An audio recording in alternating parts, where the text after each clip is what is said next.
So, if you fill this kettle to about here, it's 1.5 liters. And then, here's the plug, if you plug the kettle in, the water, 1.5 liters, will boil in 3 minutes. Incredible. So, 1.5 liters, if you boil 1.5 liters, then it will be ready in 3 minutes, okay? The other good thing is that if you want to carry the water to another place, look, take it off the element and it's portable. Now, there's one thing to remember inside.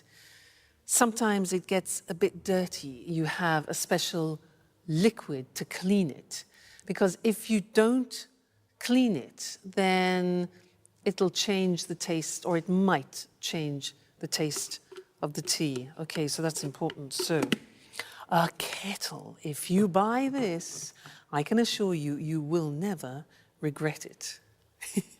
Okay, now, I was using some conditional sentences there, and I want to go to the screen now to look at those more carefully. It was the first conditional, using if, all right? And this is used to describe real possibilities. So, look at this. If you work with me, this is Alice's father, I'll teach you all the tricks. So we have if, then the present tense, and then will and the infinitive, which is probably different to your own language, so be careful about that. The other example, if you use a kettle, you'll make tea faster. So present tense, future with will. If you use a kettle, you'll make tea faster.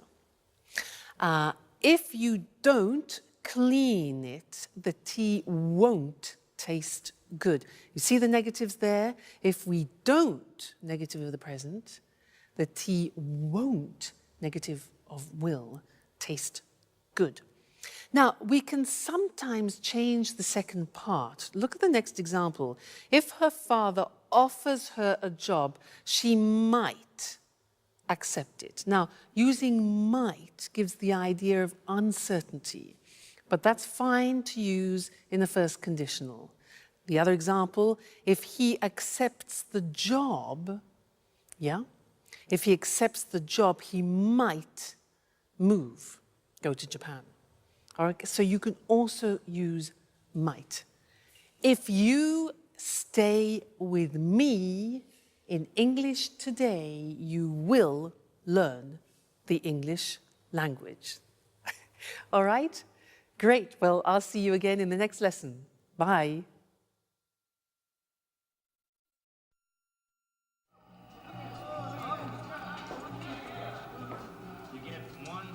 Hi, Jack. Is Anne home? No, she hasn't arrived yet. I've been waiting for her for over an hour. I think she's been shopping. What's the matter? You don't look too well. Nothing, really. Don't lie to me. I've known you for 10 years. Listen, Jack, I really don't want to speak about it, okay? No, it's not okay. We have to speak about the situation and clear the air once and for all. I've been thinking about us a lot. I've been thinking about us so much, I haven't slept well in nights. What have you been thinking, Jack? About us. You're leaving for Japan. I've told you before, and I'll tell you again, Sharon, it's crazy. You can't leave now when we know how we feel. Jack, you're repeating yourself. That's right. And I'll continue repeating myself until you accept the truth. We're made for each other. Stop it. You're embarrassing me. Sharon, listen. I haven't stopped loving you. And I know you feel the same about me. That's it. I said stop it and I meant it. Look, you've made me cry. And anyhow, how do our feelings change anything? How do they change anything? They change everything. You must tell Peter immediately about everything. Tell him you won't go. I'm so happy. I knew you felt the same way about me. Hey, is anyone in there? Oh my God, it's Peter. He can't see me like this. Stay calm. Maybe it's time we tell him everything. Is anybody in there? Hello?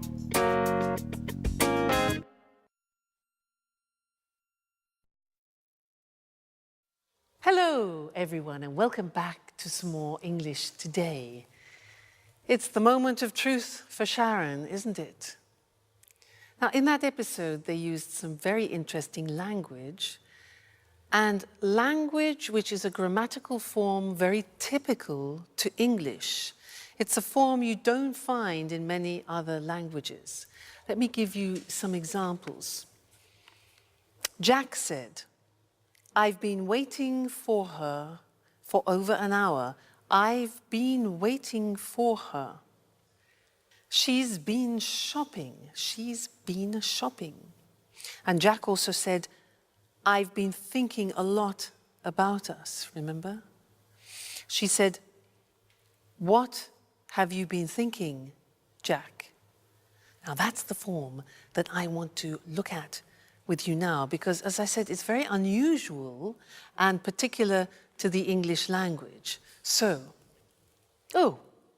London Bridge, the Tower Bridge. Now that's a useful image because in fact, this grammatical form is about bridging two different forms. It's about bridging the present perfect has been or have been with the present continuous form. For example, I am working. Now, you put those together, mix them all up, ding, bingo, you get the present perfect continuous. You see, the taxi joins the two together. That's great. I'll give you an example. I have been teaching for years. Now, what does that mean? It means that I started it in the past, this action, and I am still continuing it now. So I started in the past, have been, and I'm continuing now the continuous. I have been teaching English for years. Okay, let me give you another example. Yoga. I started yoga 5 years ago. I'm still doing yoga now. So I say, I have been doing yoga for many years. I have been doing yoga for many years. Okay, so that is this interesting mixture of present perfect and the present continuous. Okay? So, I think in order to understand it a little better, we should go to the screen so that you can see it in the written form. I remind you, it's a tense that you find in particular in the English language, not in other languages. So, here we have it. Sharon has been working as a tour guide for many months. So, an action starting in the past, continuing now. He's been working here for 5 years. He's been stands for he has been working here. They've been playing tennis since May. Okay, that's the positive form. Now, the negative form, Peter hasn't been paying attention to Sharon for a number of weeks. That's the negative. That's true.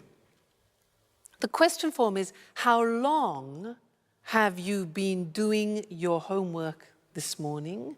Have you been doing inversion? How long has she been teaching? We use how long very often because we want to find out the duration, when the action started and the action is continuing now, so what period of time? How long have I been teaching? Then the answer would be, I've been teaching for many years. I could ask you, how long have you been learning English? You can say, well, I've been learning English for years, or whatever the answer is. So that's the present perfect continuous, PPC. And don't worry, this is not the only lesson about it. It's not easy, and I will tell you other things about it in another lesson, the next lesson. All right? So see you then. Bye.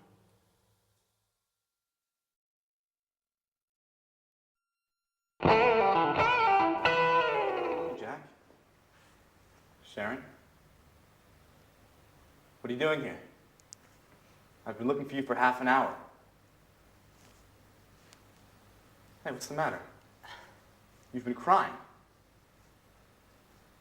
Are you going to explain to me what's going on or not? Peter, listen, calm down. I'm not going to calm down. I want answers, and I want them now. What's going on here? That's what I'd like to know. Jack and Sharon have been here for who knows how long, and who knows what they've been doing. Hey, Jack, it's time you tell me what's up. I'm going to get really mad if I don't get some answers. Okay, stop. Stop! You're acting like little children. Come on, Jack. Let's leave Peter and Sharon alone. They need to talk, and we need to go shopping.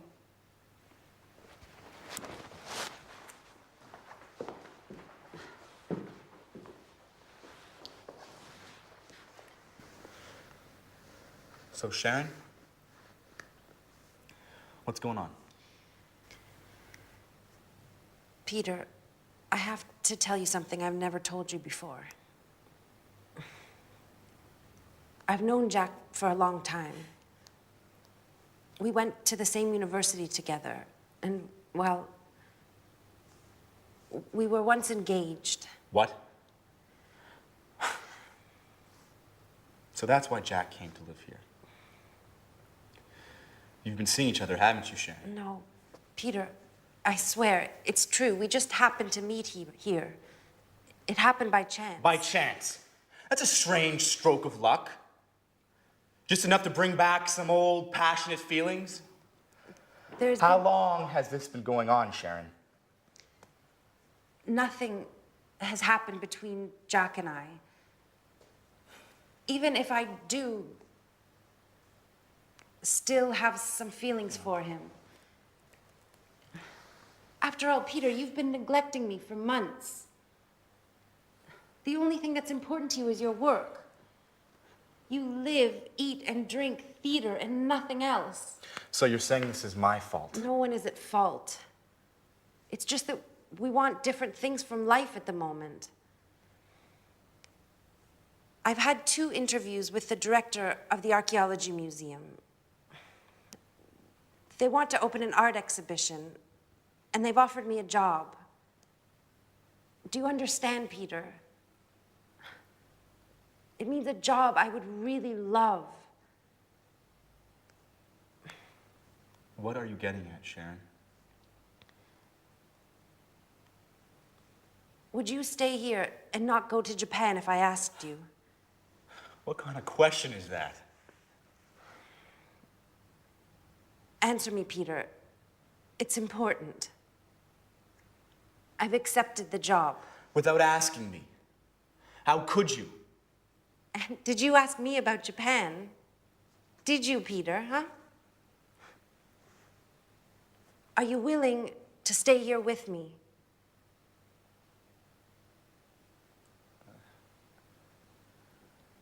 I can't, Sharon. This is my big chance. You see, Peter, I'm right. Nothing is more important to you than your success.